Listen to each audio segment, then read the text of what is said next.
Now that the plastic for the aft superstructure is in a good place, I can start adding details.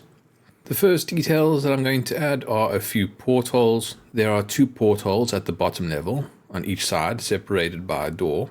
To help me position them, I apply tape to the sides. This is just going to help me keep everything aligned. I start with the porthole nearest the edge, then place a hatch on the side to help me get the gap between the portholes correct, and then I drill the second porthole. I repeat the process on the other side of the superstructure. Next, I'll add a little bit of detail to these portholes. That is going to be through the installation of these photo-etch wriggles. There are now 9 portholes, so I cut 9 wriggles off of their fret and glue them in place using extra thick superglue. Since I'm using such a small amount of thick superglue to tack them in place, the bond isn't very strong, so once I have them correctly positioned, I'll then reinforce the bond using extra thin superglue.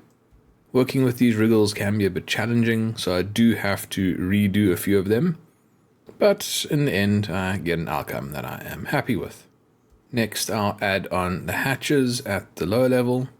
Once again, I tack the hatch in place using extra thick superglue, and once I'm happy with its position, I reinforce the bond using extra thin superglue. During this process, a little bit of thin superglue residue gets left on the outside of these photo-etch components. That's not something to be concerned about because it's glossy, not because it's thick. So once I spray over it with a color coat, it will disappear. Next, I'm going to do another modification to the plastic that I had missed.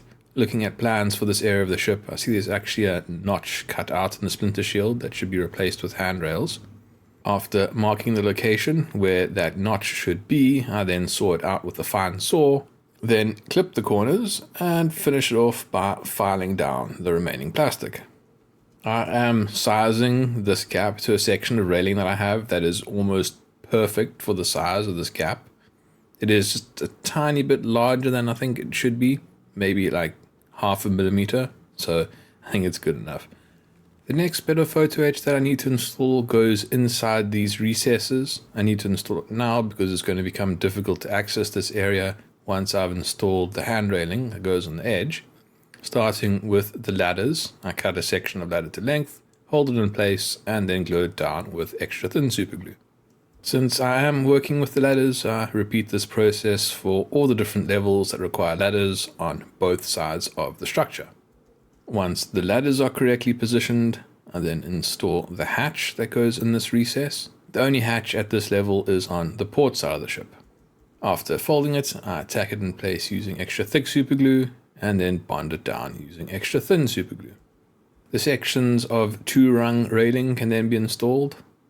On the port side, since the access ladders come up this long narrow gap, the entire length of this upper section of the platform is closed off with hand railing. And then I need another section of hand railing to close off that gap that I cut into the upper level splinter shield. Fortunately, I was able to find sections of photo-etch hand railing that fit these gaps perfectly.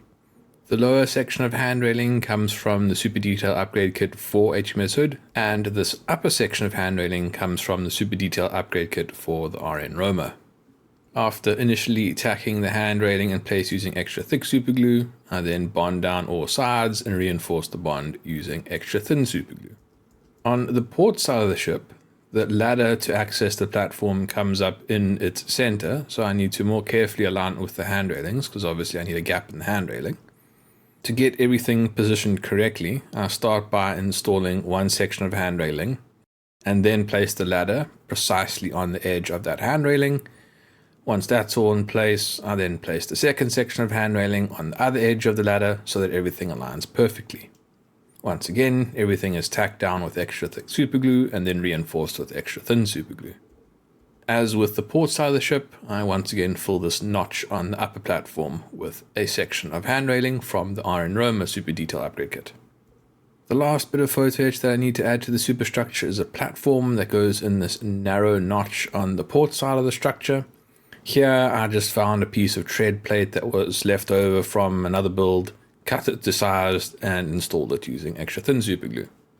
The entire structure was then painted in XF53, the color I'm using for Hood Superstructure. I forgot to press record, so here's me just pretending to paint the part with XF53. Enjoy. It was at this point that I realized that I actually had missed some photo etch. If you remember back to the previous video, underneath the platforms for the upper searchlights, there were these support struts in plastic that I had filed off. Those needed to be replaced with photo etch, and I had neglected to do that. So I'm going to do that now quickly. After using a piece of tape to mark off the approximate locations for each of these support struts, just to help me with positioning them, I then apply that tape to the side of the superstructure and then begin installing the photo etch support struts. To install the support struts, I dip the corner in extra thick superglue just to get a very small amount on it so that I can tack it in place, and once happy with the position of all the support struts, I firmly glue them down using extra thin superglue. To ensure that the position of all these support struts is symmetrical, I remove this tape that I used for positioning, place it on the other side of the superstructure, and then install the next set of support struts. After giving the superglue a short amount of time to dry, support struts can then be painted in XF53. Now that the XF53 has dried, I'm going to paint the upper platform in XF79. Since there is a lot of uncertainty for the color of the deck in this area of the ship, I'm opting to use this reddish brown color because it brings out a nice contrast. I think it just makes the ship a little bit more visually appealing than having everything in different shades of gray. When I started to spray, it seems as though a little paint had leaked through the needle on the airbrush. I probably didn't have it properly inserted, so I got that bit of splatter onto the deck. It's unfortunate, but it will be covered up quite easily with subsequent layers of paint. Once the XF79 had dried, I removed the masking tape and used a brush to touch up some of the edges. There was a few areas where the masking tape encroached onto the deck, and I just wanted to make that a nice clean edge all the way to the splinter shield. It's especially important where these sections were cut out of the splinter shield for the hand railings. There it steps in a bit, and I didn't push the masking tape all the way to the hand railing. So I just need to fill that in up to the hand railing with XF79. The last thing to paint on this superstructure are the windows. Here I'm going to paint it in black. To do this, I'm using a fine brush and XF1. I would normally use panel line, but I'm not for two reasons. One, I haven't sealed in this area with a gloss coat, which means the panel line will seep into the matte coat and will create a staining effect. Secondly, there's a bit of a gap at the base of these windows, which means the panel line won't pool in the window, but it'll flow into the cavity in the back. That means that in effect I'll be using the panel line as a very thin paint. That would be quite difficult to properly fill the window, so I might as well go with something a little bit thicker that'll be easier to work with in this case. That's why I'm using black paint. That being said, it's still quite difficult to keep the paint precisely in the window, so I don't try too hard to do that, which means that a little bit of black paint does get onto the outside of these windows. However, that is easily fixed by simply brush painting over it with a little bit of XF53. The last thing to do for this part of the superstructure is to install the cardi floats. As seems to be quite common with this model, I'm once again relocating cardi floats, although I suppose on this occasion I'm only moving one of them. Essentially, the cardi float on the port side of the ship needs to be relocated to underneath the cardi float on the aft of the ship. To install the cardi floats, I first apply a small drop of extra thick superglue to the area where the cardi float will be installed, and then once tacked in place, I reinforce the bond using extra thin plastic cement.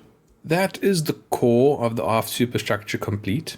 In the next video, I will construct and install the platforms for the lower searchlights, and then install all of the searchlights. That will complete the construction of the aft superstructure. If you would like to support this channel or see how this ship looks when it is completed, then please subscribe. Thanks for watching. Cheers.